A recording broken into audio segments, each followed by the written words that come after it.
Good afternoon and welcome. We have the pleasure of welcoming the Reverend Dr. Angela N. Parker to deliver a lecture on journeying toward one another with unlynched faith. Um, she is a associate professor of New Testament and Greek at Mercer University's McAfee School of Theology. She holds a BA in religion philosophy from Shaw University, an MTS from Duke, and a PhD in Bible, culture, and hermeneutics from Chicago Theological Seminary. She is the author of If God Still Breathes, Why Can't I? Black Lives Matter and Biblical Authority, which is available via Erdman's publisher. Please join me in welcoming the Dr. Angela Parker. Appreciate it. Thank you. Thank you so much, Reverend Doctor. Minister Doctor, okay. Arthur Carter, for your wonderful invitation to be with you all. And thank you to my wonderful congregation audience for being with me, including jazz. I'm just loving jazz. So this lecture is entitled Journeying Towards One Another with Unlynched Faith. And as you can see from the screen, this is a part of my larger work entitled Faith Unlynched, Jesus, Faith as Paul's both and out of white Christian nationalism, which is forthcoming with Erdman's publishing in January of 2027. So if you can go to the next slide for me. Hello, for those who are coming in.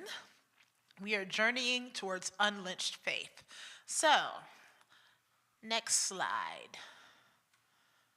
Perfect. I ask everyone to go to YouTube and listen to Stand Up.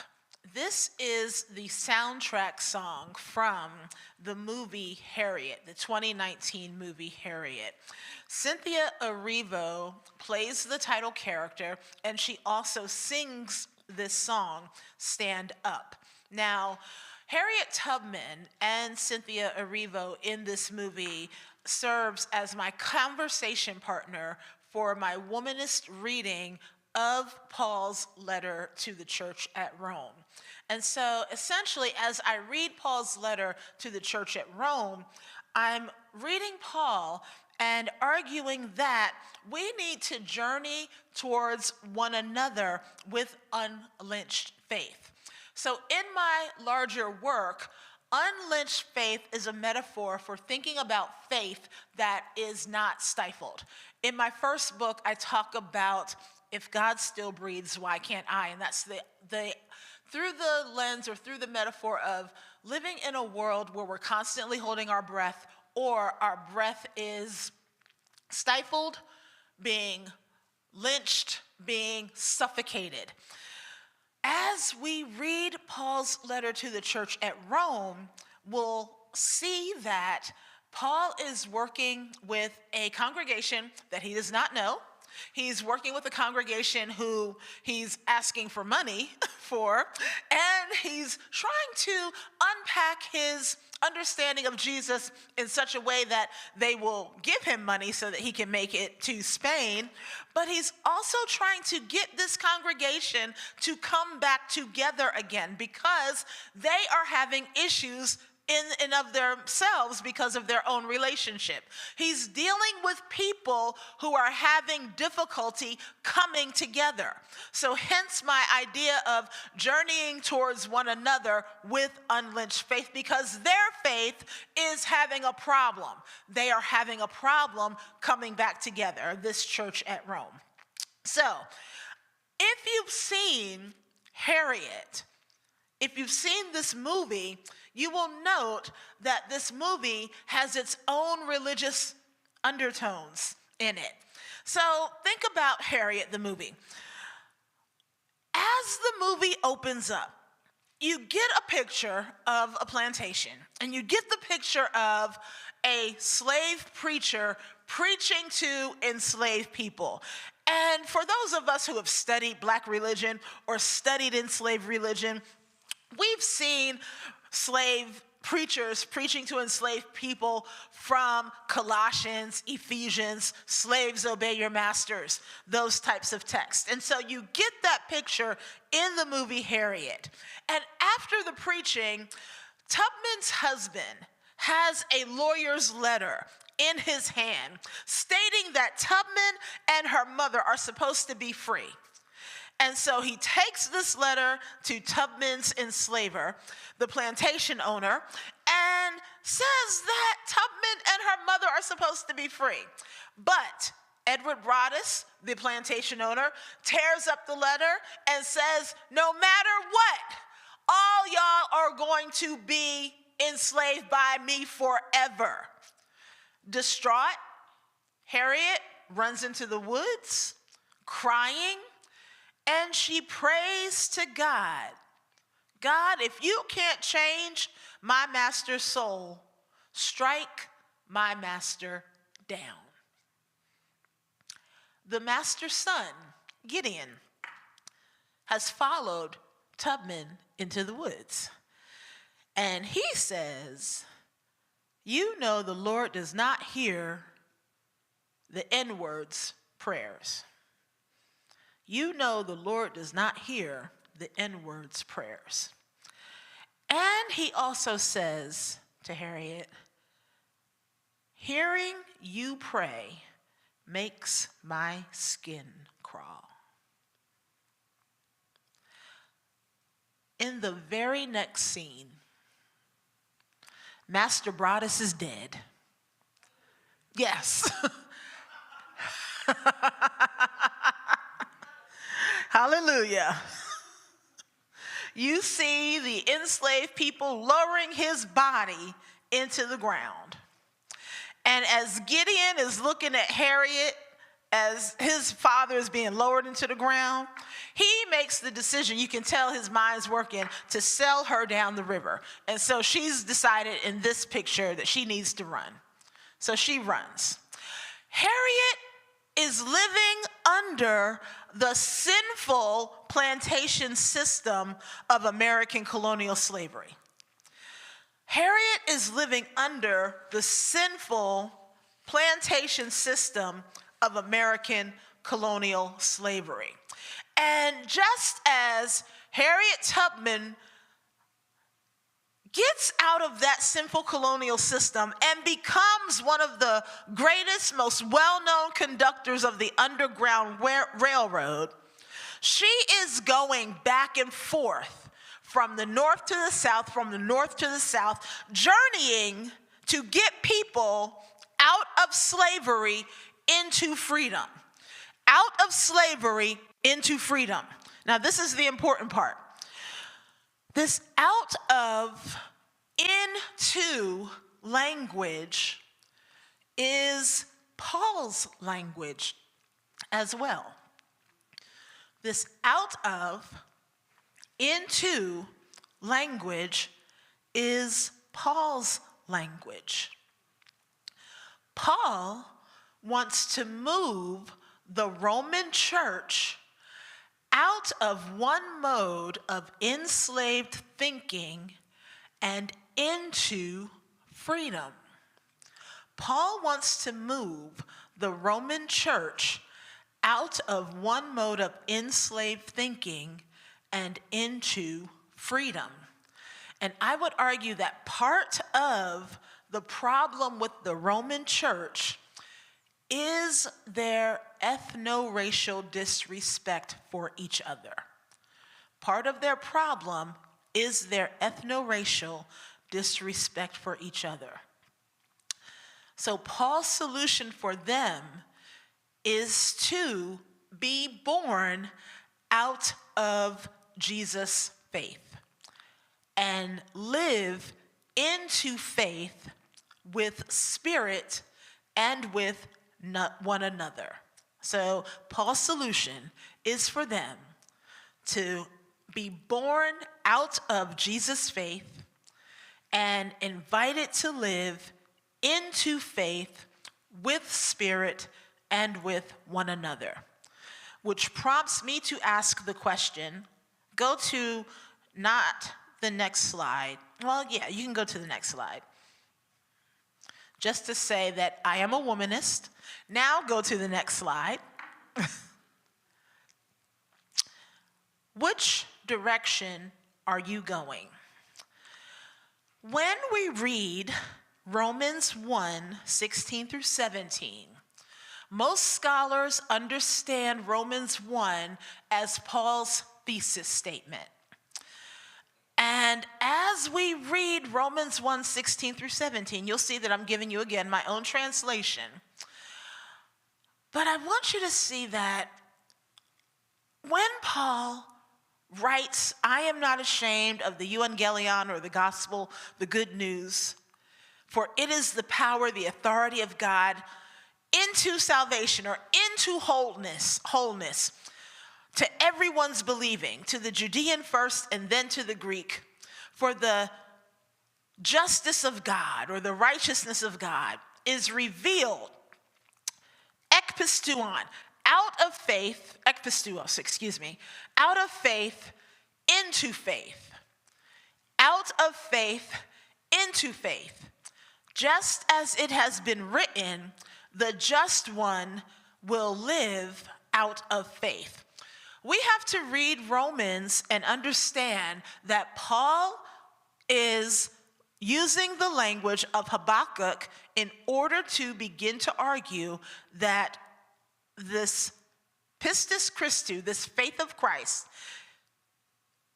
taking Jesus as the just one, the believer has to have the faithfulness of Jesus and live that faith that Jesus has, because Jesus reveals God's justice, God's righteousness, out of faith into faith. So this is the direction, the journeying that I'm talking about. So some preliminaries that if I had a lot of time, I would just tell you about. I'm a womanist, I just said that. You'll see that in the lecture, well, in my larger work, I do a lot of translation. As we were talking over lunch, and as I said in my sermon earlier today, translators make a lot of decisions for you, and it's hard to get nuance. So when we learn Greek in seminary and we teach Greek, we have to teach a lot of nuance in order to understand that details reveal a lot of information about the way that a writer may be thinking and some of the repetitiveness of a writer's thought.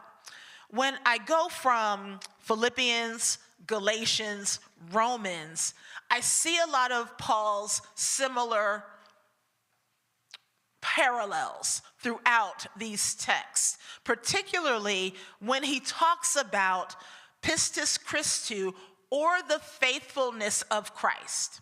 So Paul uses the language of pistis Christou, the faithfulness of Christ, Jesus' faithfulness, Jesus' obedience to God, and what it means for Jesus to have faith, and then what it means for us as believers to come along and have the similar faith that Jesus has. So that's what I'm talking about. But then as Jesus has faith, and then we begin to model the faithfulness of Jesus, how do we improve our relationships with one another? What I find oftentimes is that sometimes we focus so much on our relationship with God, which is still important, that we lose the importance of our relationship with one another. So one thing that I say to students when I'm teaching classes, if your sociology is jacked up, I would argue that your theology is jacked up as well. What am I saying? If you are okay with large groups of people being killed and you don't blink an eye, your sociology is jacked up. And then your theology is jacked up. I don't care how good you are with God. if you're not good with your fellow man, we got a problem. That's what Romans is about. And we miss that because we make it about what's our relationship with God. Did Jesus's work on the cross get us right with God? Yeah, but did it also get us right with other people? That's what we need to think about. All right. So that's what I'm doing in this. And so let's go on to the next verse. Or the next, Romans 3. Okay, good. So, how am I getting there? After Romans 1, a lot of us go to Romans 3, 21 through 26. And this is one of Paul's most highly filled verses. And we look at this and we get what some of us think about as atonement theories. And when I talk about atonement theories, particularly as a New Testament scholar and not a theologian, I am not a theologian, I tell students, all right, when you read New Testament, you can look and talk to your theologians about the 5 to 8 different atonement theories that theology talks about. So remember that. Theology talks about 5 to 8 different atonement theories. Oftentimes in churches, folks are known to thinking about penal substitutionary atonement. That's what everybody knows, and that's what pretty much a lot of Protestants, I'll just say that. I would argue, though, that there's an expansive nature about what atonement could be. And reading Romans 3, 21 through 26, I would argue, is an expansive view for me of what atonement can be. But now, apart from the law, the justice of God has been revealed, manifested. And I have in parentheses Antiochus Epiphanes. What I'm doing as I read Paul's letter to the church at Rome is I note Paul's language and the echoes of Paul's language to the Maccabean martyrs of 2nd Maccabees and 4th Maccabees. When I'm teaching Foundations of New Testament or an Introduction to New Testament class, I don't start with Matthew. I don't start with just opening up the New Testament and beginning to read the New Testament. I begin by bridging Hebrew Bible and the New Testament. So that means I have to cover a little bit of the Second Temple period, meaning I usually start with Daniel chapter 7 and do Daniel 7 through 13. Now, how many of us are usually in church and we know Daniel in the lion's den? We know Shadrach, Meshach, and Abednego. But when we go to Daniel 7 and we start seeing these visions, and we're like, we ain't touching that. Because we hear sermons from Daniel 7 of, that's a man of something, a man of iniquity. Who's that? We've heard horrible sermons of, that's the last days, and that's somebody in Revelation. So you read those, or people have made horrible sermons from Daniel 7 to 13. If you read Daniel 7 through 13 in the Second Temple period context, you're really getting Alexander the Great, you're getting the Ptolemies, you're getting the Seleucids, and those empires are coming over the Israelites and doing a lot of harm to the Israelites before the Hasmonean dynasty rises up. The Hasmonean dynasty was the 100-year time period where the Israelites actually ruled themselves before Rome takes over in 63 BCE. 63? I think that's right. Is that right? Yeah, thank you. Checking the other New Testament scholar in the room. So that occurs, and then the folks then are under Rome beginning 63 BCE, and then Rome is over Israel until Jesus comes. But what is happening is that in the Israelite worldview, there's a lot of things going on that influence the writings that lead up to Jesus' coming and that lead into the worldview and the culture of people writing like Paul.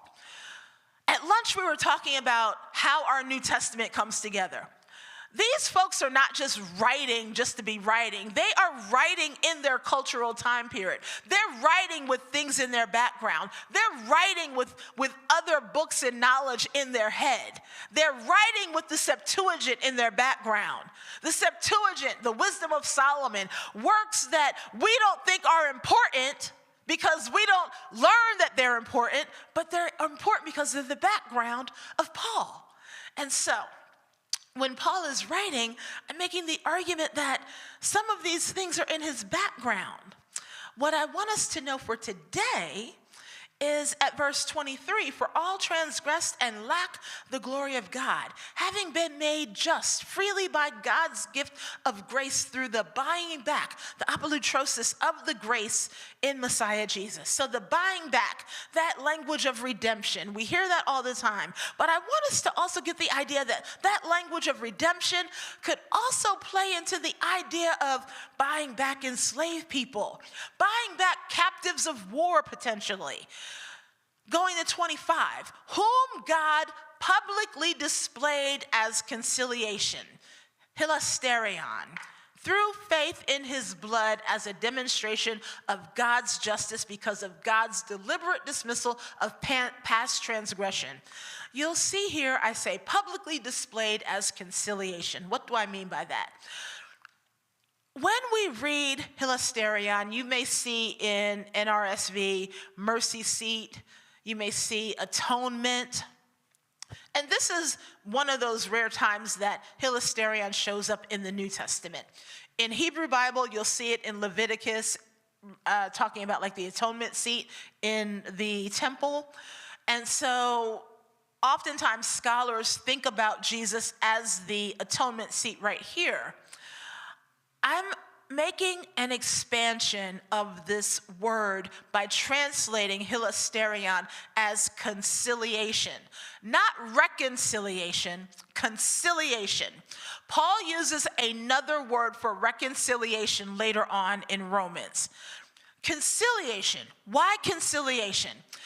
In the context of the Roman Empire, there is language of the hilasterion Caesarou, the conciliation of Caesar, meaning Augustus, Caesar, the first emperor who makes war with everyone in order to take people's land and in order to get captives and in order to get slaves for Rome, in order to amass land and in order to extract taxes and in order to feed the 1 million people who live in Rome. This Caesar Augustus goes and makes war and then extracts. And then in order to make people feel better, he says to them, what do you want in order to feel better that I've taken all of your stuff? I've come and I've taken your children. I've made them enslaved. I've wrecked your land. What can I give you to make you feel better? And in order to say, I'm such a good guy, he erected statues to say the conciliation of Caesar, to say, I'm such a good guy because I extended my hand to make you all feel better. And once a year when I come through, I slaughter a bull so that you have meat on one day, even though on 364 other days, you're starving. But here you have meat on one day. I'm the conciliation to make you feel better. As the church at Rome, which was probably a tenement church, meaning they were the folks who lived in the ghettos, according to the work of Rob Jewett. If they were the folks who lived in the ghettos, they weren't the upper class people. I think language of conciliation resonates a little bit more than the language of mercy seat. So I'm making the argument that thinking about the cultural milieu in Rome and knowing that the folks in Rome are understanding Jesus being publicly displayed as the one who's bringing people back together would strike a little bit differently. And Jesus, as public display, as conciliation, would play into what it means to bring people back together, because in 49 CE, Claudius, the emperor, according to a lot of scholars, myself included, believed that Jewish Jesus believers were taken out of Rome, were forced out of Rome because of an edict of Claudius, and that by the time that Paul is writing this letter to the church at Rome, those Jewish Jesus believers are coming back, and they're coming back to a church that is full of non-Jewish Jesus believers, and so the non-Jewish Jesus believers are not getting along with the Jewish Jesus believers. And as they're not getting along with the Jewish Jesus believers, setting Jesus up as conciliation makes a little bit more sense. And so by the time you get to, in the clemency of God, before the demonstration of God's justice in the present time, so that God's self is just, and God may make just the one born out of Jesus' faith, this is where you're beginning to get to how we become conciliation with one another, because we're born out of Jesus' faith. In a nutshell, that's what I'm getting to. Can you go to the next slide, please? So, and now next slide again. I went through that a little bit. And next, and next. Okay, to the corporate and ethno-racial spirit of salvation for me. One more slide. There we go. Because after Jesus, or after Paul goes through conciliation at Romans 3:21 through 26, he's getting to what the Spirit means and how the Spirit seals, as he's going from Romans 4 into Romans 5, and then again into Romans 8 as well. So Harriet has gotten people out of the slave system, and Paul is getting people in and out of this sinful system. Sorry, I went through a whole lot of pages really quickly so that we can wrap up. Went through the blood of the martyrs. So as Paul is now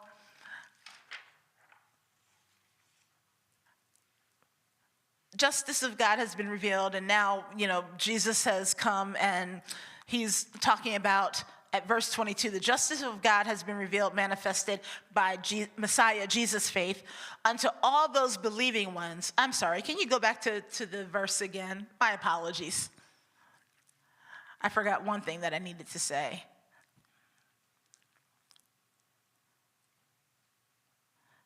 Jesus' faith, thank you. At verse 22, oh yeah, that was important. For the justice of God has been revealed, manifested by Messiah, Jesus' faith, unto all those believing ones, for there is no distinction. That was one part that was important. One thing that Paul does say, that there is no distinction. When Paul says that, I've talked a little bit about ethno-racial thinking.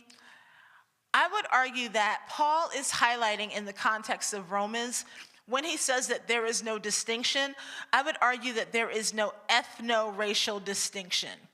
And when I highlight this, I'm following the work of Denise Buell and Cynthia Hodge to show that Paul is thinking ethno-racially as well. So even as Paul is writing that there is no distinction, there is no ethno-racial distinction in the undertones of what Paul is talking about.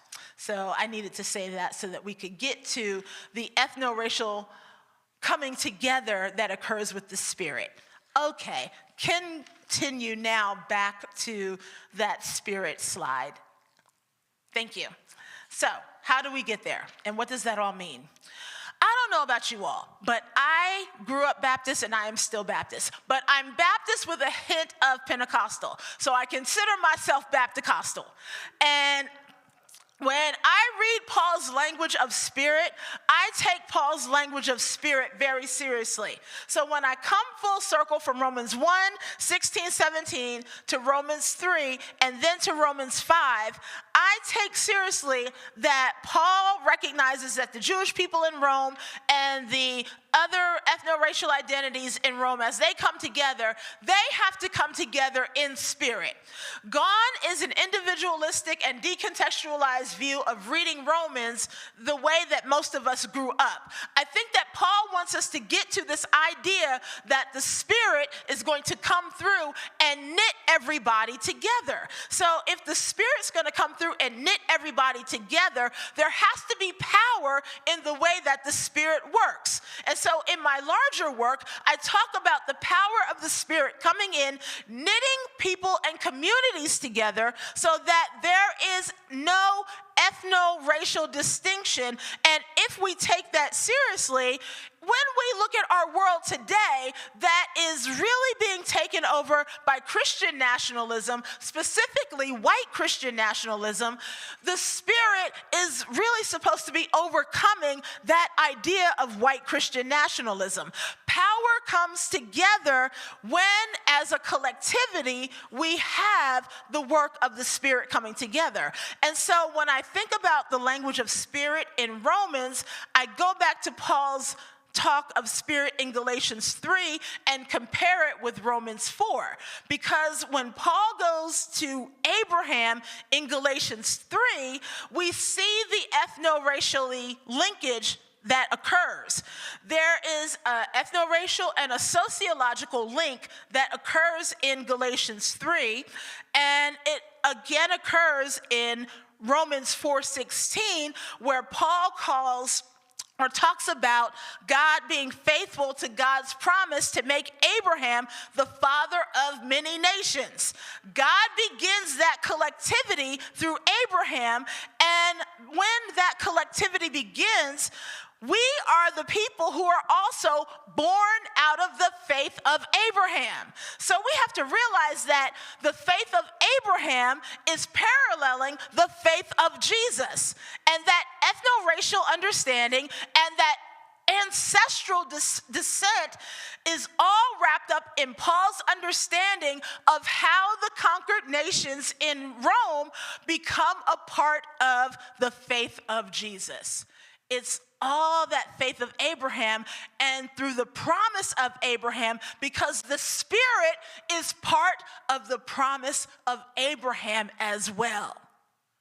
So when you look at Paul's language in Galatians 3 with Romans 4 and 5 verses 1 through 5, Paul argues that the conquered nations, the ethnos in Rome, those ethnic Jewish followers, they become Abraham's descendants in order to inherit the promises. Jesus is born out of the faith of God, since Jesus believes that God will raise him from the dead ones, and Abraham also has that same faith relationship with God. So since Messiah Jesus is Abraham's seed, the conquered people in Rome, those ethnic Jesus followers, are also Abraham's seed, receive Jesus' faith, they receive the Spirit of Jesus, inherit God's promises, and become Abraham's children through Spirit. And that's what we should be looking for, that we are also Abraham's children through Spirit. This corporate and ethno-racial spirit of salvation comes to all of us. And I would argue that if God's Spirit entering bodies collectively and materially makes you nervous, don't be scared. Don't be scared at all, because God's Spirit is supposed to make us live differently, particularly if we take Galatians 5:16 seriously. And this is where Galatians 5:16 and Romans 12 come together nicely. In Galatians 5:16, Paul admonishes the Galatians to live by the Spirit, and then he goes on to name works of the flesh. Enmities or hostilities, ekthros, is one work of the flesh. And ekthros is an interesting word because it connotes the idea of hostilities between individuals or between communities on political, racial, or religious grounds. Ekthros is hostilities between people or individuals, communities on political, racial, or religious grounds. Ekthros is not just hostile acts, but hostile intentions or views towards the other. Such hostility is cherished and nurtured hatred towards the other and can be found in our politics today. So how does this connect to Romans? Moving to Romans 12, Paul quotes Proverbs 25:21 when he states, "If your ekthros is hungry, give him bread to eat." If your ekthros is hungry, give him bread to eat. Only love, the primary fruit of the Spirit, can neutralize such ekthros. And that love can only come through the Spirit that comes through Jesus' faith, that faith of Christos. Spirit has to indwell the heart, mind, and soul of a Jesus follower so that one's faith can be unlynched from such hostilities. Spirit has to dwell the heart, mind, and soul of a Jesus follower so that one's faith can be unlynched from such hostilities. Out of faith into faith, journeying towards one another with unlynched faith, I think is the only way that we are going to get out of the mess of white Christian nationalism that we find ourselves in today. Thank you. Questions? Comments? Speed through Romans at a very fast pace. Yes. Thank you.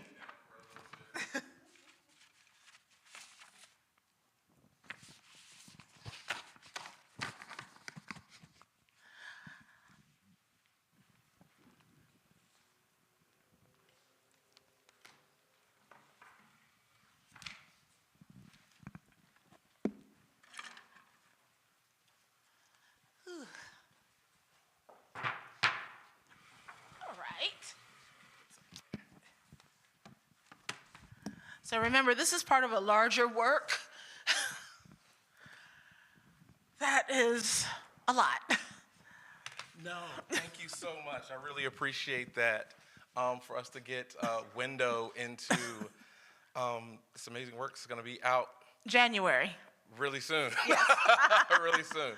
And so just first for the folks that are here, Yes.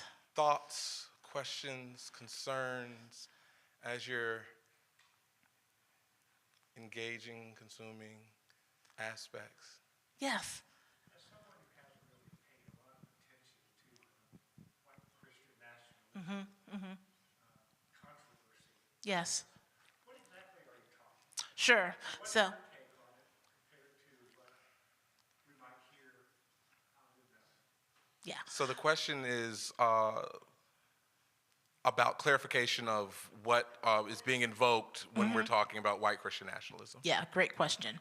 So, as a definition, white Christian nationalism is essentially the deep story within some parts of the United States of America that there are people who've jumped the line.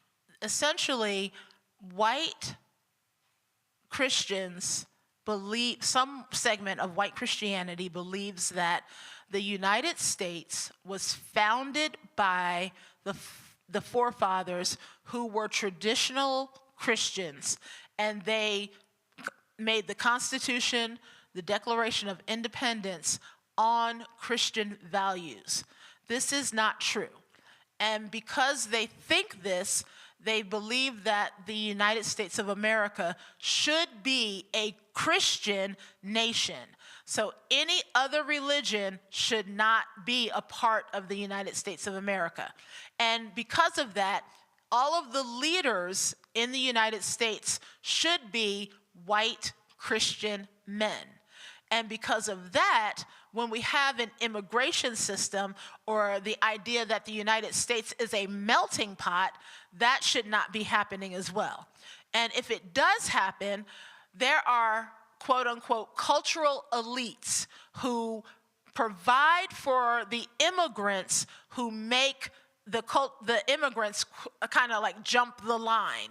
The immigrants take away from those good white Christians who have been here since the beginning, not thinking about Native Americans being here before them, not thinking about the idea that, white colonial settlers came in and even may have decimated some Native folks by bringing diseases beforehand, and not even thinking about how the idea that the United States was a melting pot beforehand. So there's this idea that patriarchy should be ruling the entirety of the United States, that women should be placed back in place of being at home. There is also conversation in white Christian nationalist spaces about repealing the 19th Amendment where women have the right to vote. That's why the SAVE Act that's coming through in the United States Congress is very difficult and should be fought against, because it is one of those acts that is taking away the right to vote, particularly for women if they've changed their name. If they've gotten married and changed their name does not match their birth certificate. And so you have to show your birth certificate if you're going to vote, but if your name doesn't match your birth certificate, then you won't be able to vote. And these are all ways that white Christian nationalism is trying to get rid of the vote for some constituents. So white Christian nationalism is the background of all of these issues that are occurring in the United States. So that's and it's just that deep story that there are folks who just are not getting ahead because of these issues. And let me say that because someone like a Donald Trump has played upon that fear, he's used that fear in order to call people behind him. And that's how it's kind of risen. Some of the folks that I would say to read would be Samuel Perry, Pamela Cooper White. You could read The Psychology of Christian Nationalism. The Power Worshippers is another good book to read. So The Psychology of Christian Nationalism, The Power Worshippers. I'm blanking on the author of that book. Appreciate it. Yeah. Thank you. You're welcome. Vanessa. And in that same vein, I belong to Unitarian Universalist Church in the Greenwood District.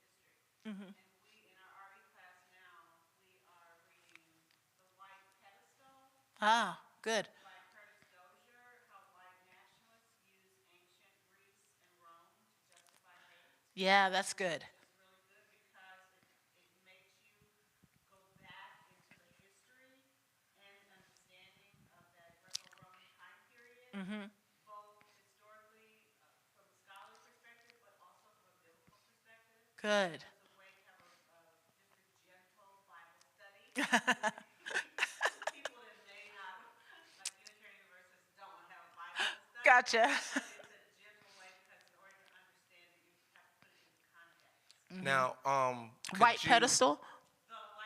The white pedestal. We have a reference by Curtis Dozier, The White Pedestal, for additional reading that's being engaged by one of our Unitarian Universalist congregations in Greenwood. Wonderful. Thank you. Thank you. Other questions, comments, thoughts? That was a great question of clarification. Thank you. So would you say that this is kind of a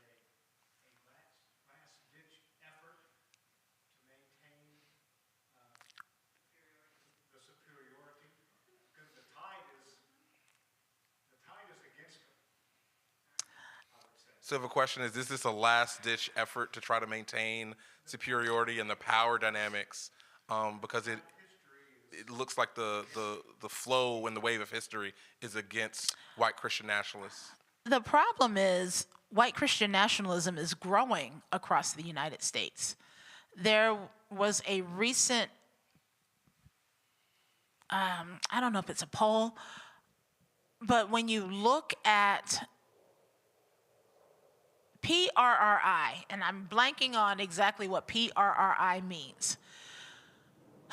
If you go to YouTube, PRRI and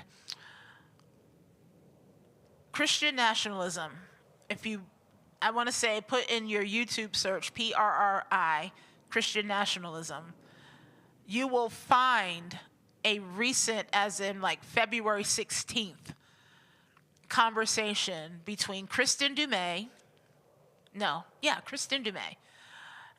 Samuel Perry,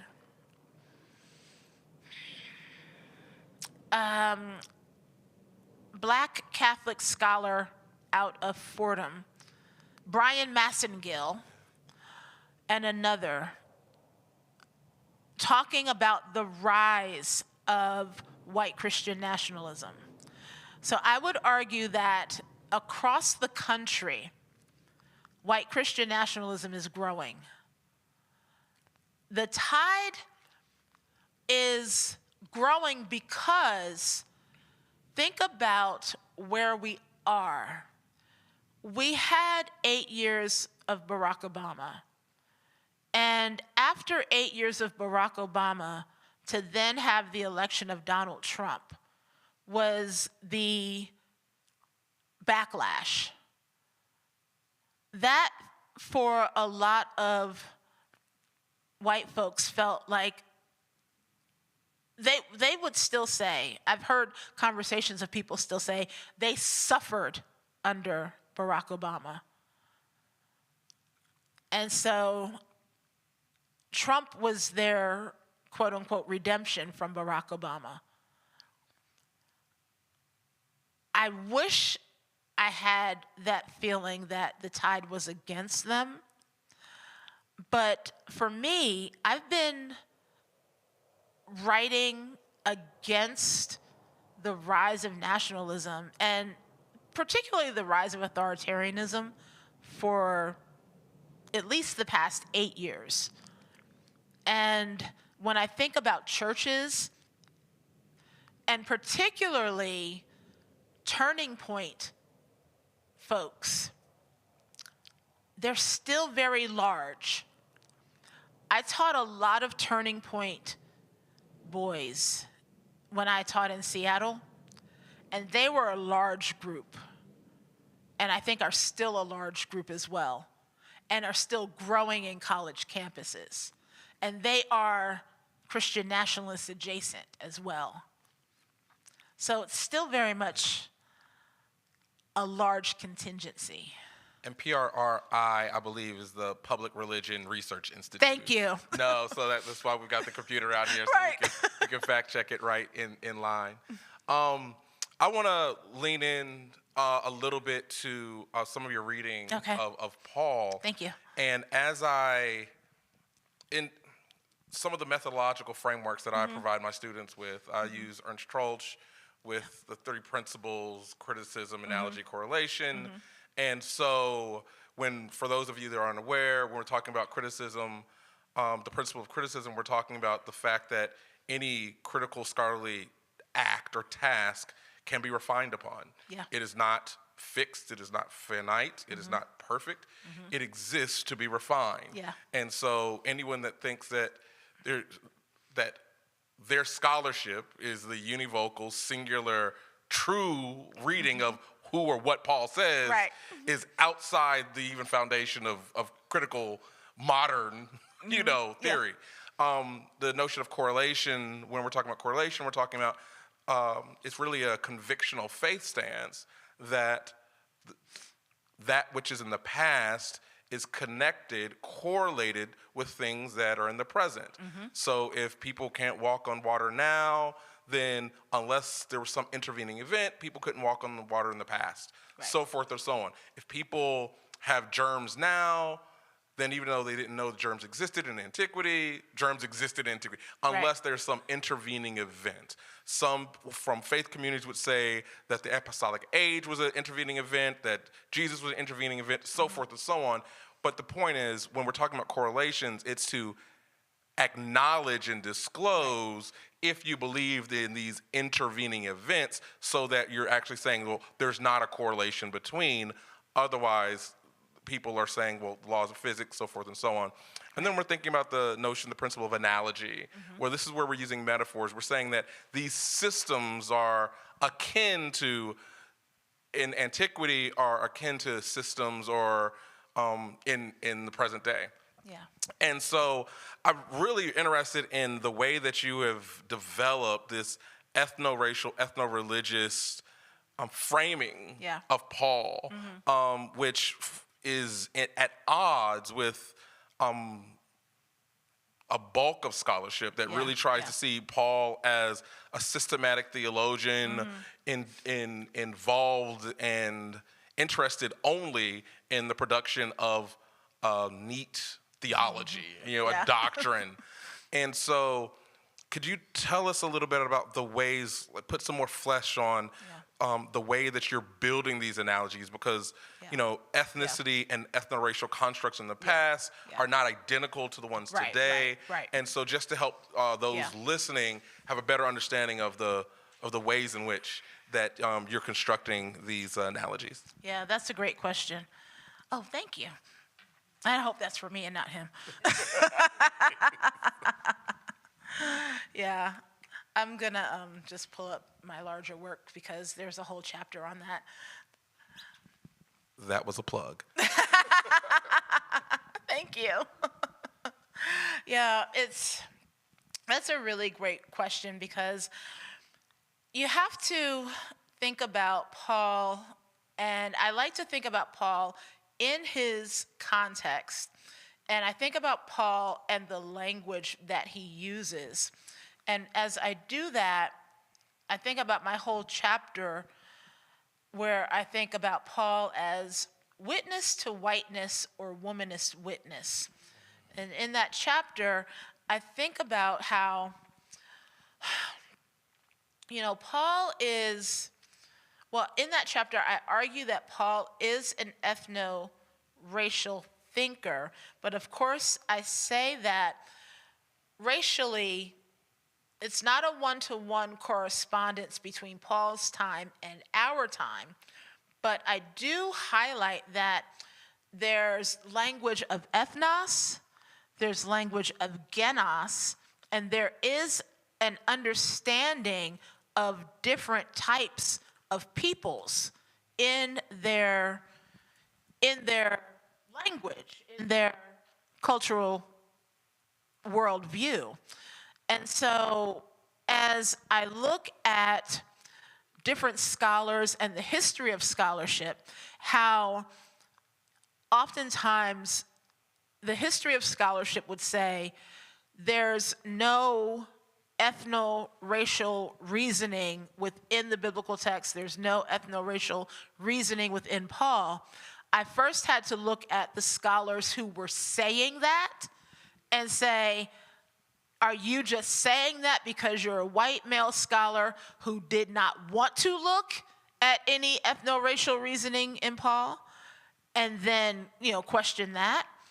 And then I really had to go outside of biblical literature and look at classical antiquity and see that in antiquity, they were looking at ethno-racial identity and looking at how nations were different from other nations and how the characterizations of nations were coming about in Pauline time.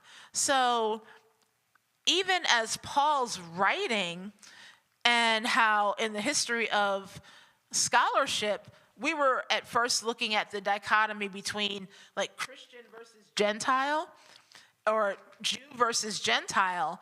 We were looking at that strict dualistic, thinking, which for a long time was completely improper. We have to look at the eudioi and ethnos language, but look at it within Paul's framework and time frame, which is why you can't just look at biblical scholars. You have to look at classical antiquity. And so going there is where I really had to go to and look at the various ways that Rome used the term ethnos and how the term ethnos showed up in the political context, how it came up in just various views of hierarchy, how it shows up in the multi-ethnic nature of the colonial empire. And so when you see how ethnos shows up in the multi-ethnic nature of the colonial Roman Empire, then you can make the comparison to how ethnos shows up even in our multi-ethnic American colonial empire. And so you just have to do that, I would say, classical antiquity work, and then see how it shows up across the empire and make that, just have that conversation on how it shows up in Paul's language and how we can have that conversation in today's language. Yeah, I have a whole section on that just to put some meat to it. I just want to say I appreciate just even hearing the ethno-racial dynamics and that language to play, Yeah, because oftentimes that the specificity of saying ethno-racial, you can say it. right. Yeah. Definitely. And I actually, Yeah. we had a comment about the appreciation, acknowledgement of the actual hyphenated ethno-racial language, which even in our contemporary context opens up language and opens up Good. understandings, because so often we really flatten some of the Yeah. language. And so Yeah. even creating an analogy where you're not just saying ethnicity or just saying race Right. really opens up the dialogue. Couple of things I want to actually piggyback on with what you just said, because a lot of my work deals with diaspora. Yeah. And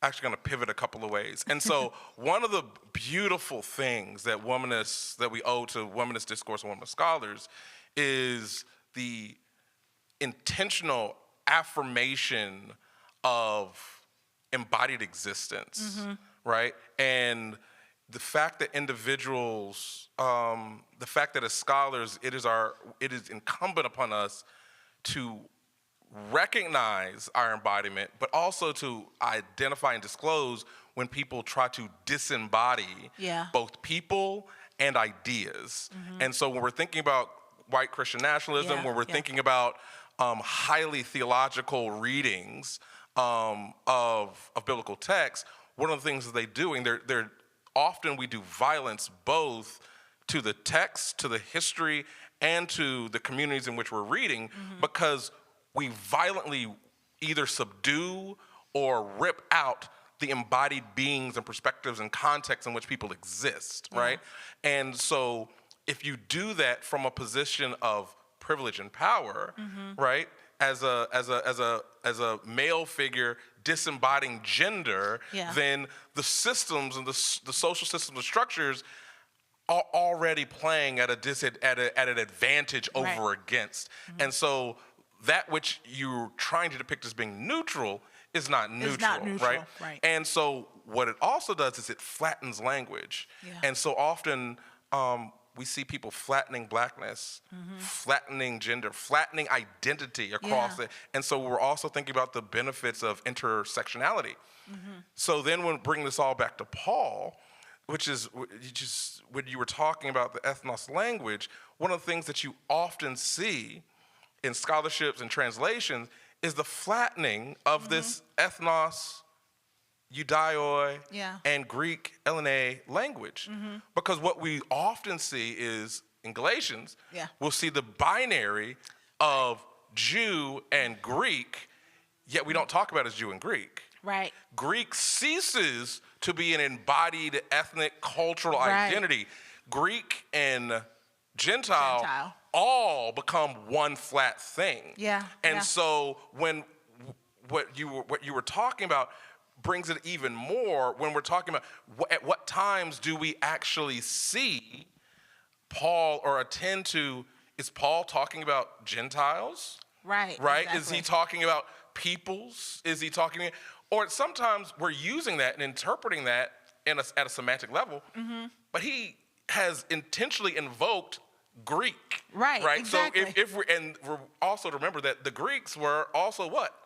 A subjected, dominated, Right. colonized people. Yeah. And then we get the triangulation of power and privilege, and then all of a sudden the Greeks become the model minority. Yes, exactly. Everyone can become Right, Greek right. and get access, right? Exactly. So I'm just curious, in terms of your ethno-religious discourse and your readings of Romans, in what ways might that play into? Oh, yeah, that's a great question. And I haven't necessarily thought that far into Greek and model minority status with regards to Romans.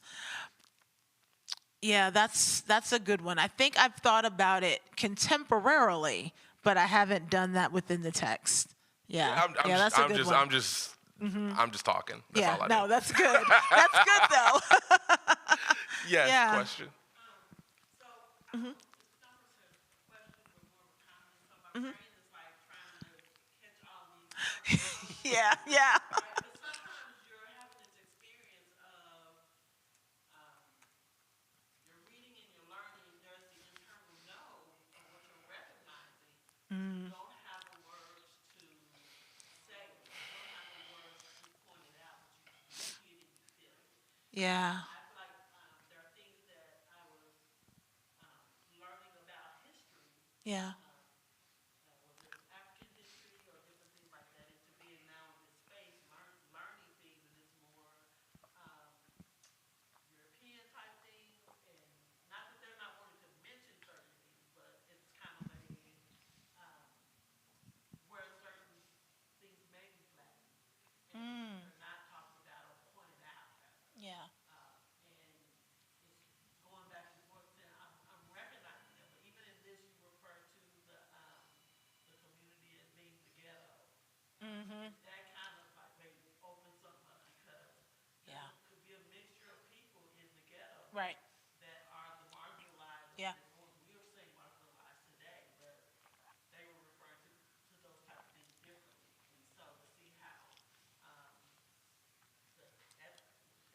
Ethno-racial. Ethno-racial. Ethno-racial. like how all of that is coming into play and how Paul is approaching them versus how they see how Paul is looked at. You mentioned Judean, Yeah. right? And I said, okay, so is that in place of the word Gentile?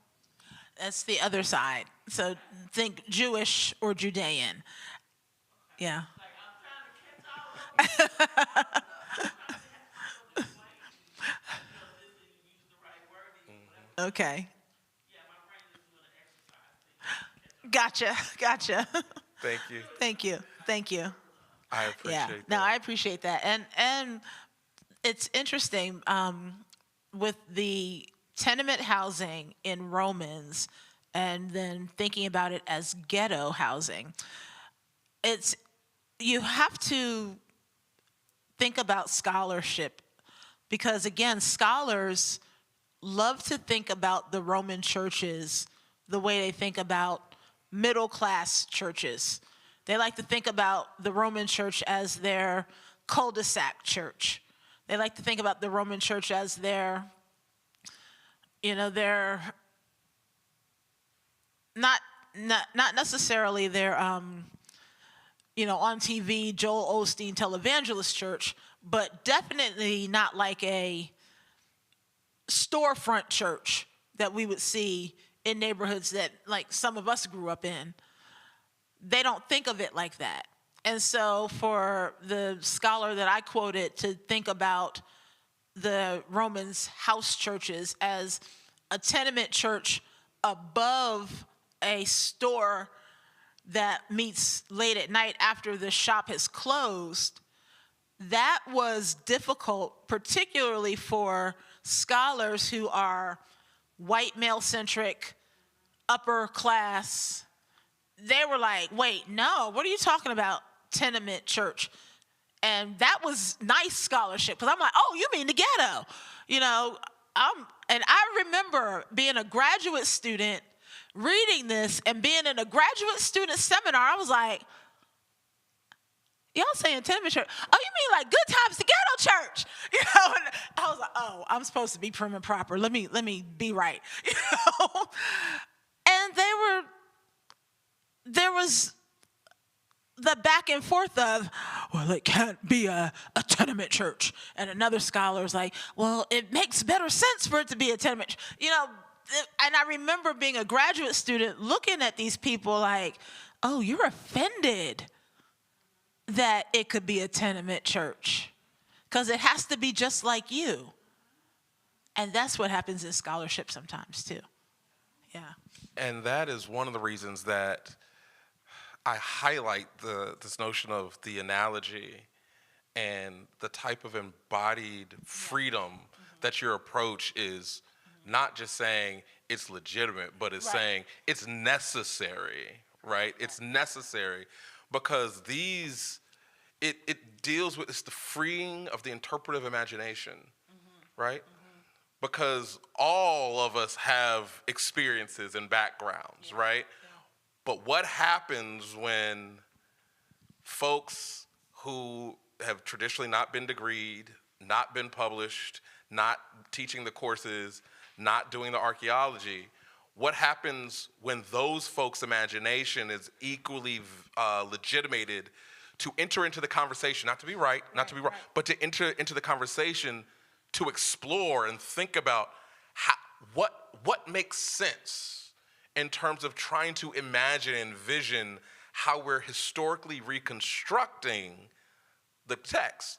Because generally, I'd say 75%, if not more, of our interpretations are not on our interpretations of the text, but it's on our interpretations of the historical reconstructions for how we understand.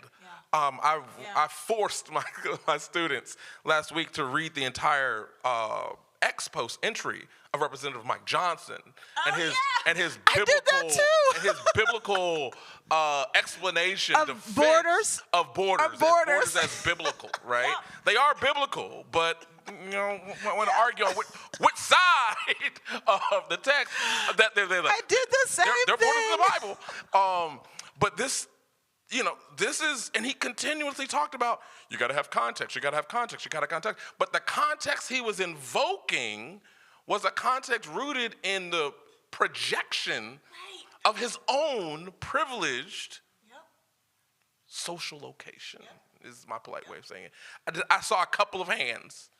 This makes me think about always, just in my own journey here, when I had Hebrew Bible class, everything that I learned there, because of my native background, I saw everything through a cultural lens. Yeah. So I knew we were talking about a particular culture of indigenous people in that space. And because we don't say, and when I say this all the time to Dr. Dixon, this is cultural.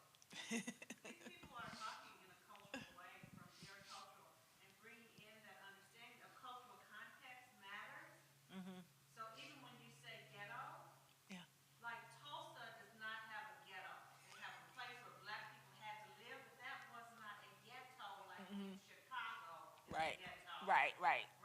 In New York is a ghetto. Right. Okay, so when you say certain things, like I'm from a rural community, so rural communities, the church is going to be in a little bitty church that, from the context of somebody coming from the city and they have the big Boston Avenue church, it's like, oh, it's, you know, you're just from a little country church. It's not the same thing. It's like your cultural context matters. It is important to say it like you see it. It's important to say, oh, you know, it kind of sounds like you're just kind of broken down. So I'm like, no,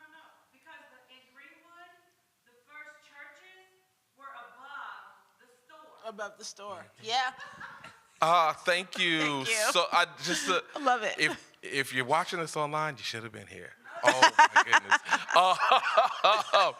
But I've got to throw in a couple of things, just highlights specifically for my students. Throughout Dr. Parker's lecture, notice theology is in the prepositions, right? Oh, yeah. The theology is so much of our theology is construed Yeah. both in the translation and then the discerning, all right, the meaning making of these prepositions. Yes. So please, as you're reading, as you're prepping your Form 1s and Form 2s, pay attention. Pause at the prepositions, right? And just think about what you're projecting, what you're erasing, what potentialities lie in the faith of Christ, Christ's faith, the faithfulness of Christ, the faith from Christ, Right. so forth and so on. This has been just an exquisite example, an illustration of why language matters, why you're required to consult multiple translations when you explain and defend your translation choice. While you can't say it just sounds better, you have to root it in what is making it sound better. What images are you seeing, so forth and so on. And for those of you that are watching this next year, when you see Dr. Parker's new book on the syllabus, you know why. But again, for everyone here, could we give Dr. Parker a round of applause? Just Thank you so gratitude. much. I appreciate it. Any parting thoughts? Just pray for me. I appreciate it all as I continue to whittle down how I talk about this out in public, because this is only my second time just trying to do this. And I ask you and solicit your prayers. And I thank you very much for having me here. And we thank you so much for just being able to come share with us and do that. Thank you so much. And One question. we have one question. What books can we learn more about the ethno-racial language? Oh, yes, that's a great question. Denise Buell, first of all, Buell, has a great book that, if not sons, then heirs, or if not heirs, then sons. Yeah. Yeah, if you look up Denise Kimber Buell, Buell, middle name Kimber, Kimber, and then also Cynthia Hodge, Hodge. They're the first ones, I believe, to think about ethno-racial, Paul. Gay Byron, Symbolic Blackness, Thank and Symbolic Blackness and Ethnic Differentiation in Early Christian Literature. Definitely. Is definitely an additional one. She outlines a notion of like socio-rhetorical, Yes. socio-rhetorical criticism. There are a number of other texts also. Those would be good starting points. In addition, well, I'll leave it. Shoot me an email. I'm not going to tell you can shoot Dr. Parker email, but You can also shoot me an email. I'll expand that later also, because there are a couple there's of a number. like Greg Wolf in Yeah. Classics has a number of articles that would be additionally as beneficial. But with that, we will wrap up. Thank you again. Thank you. Take care. Bye. Excellent. Thank you. No, I appreciate it.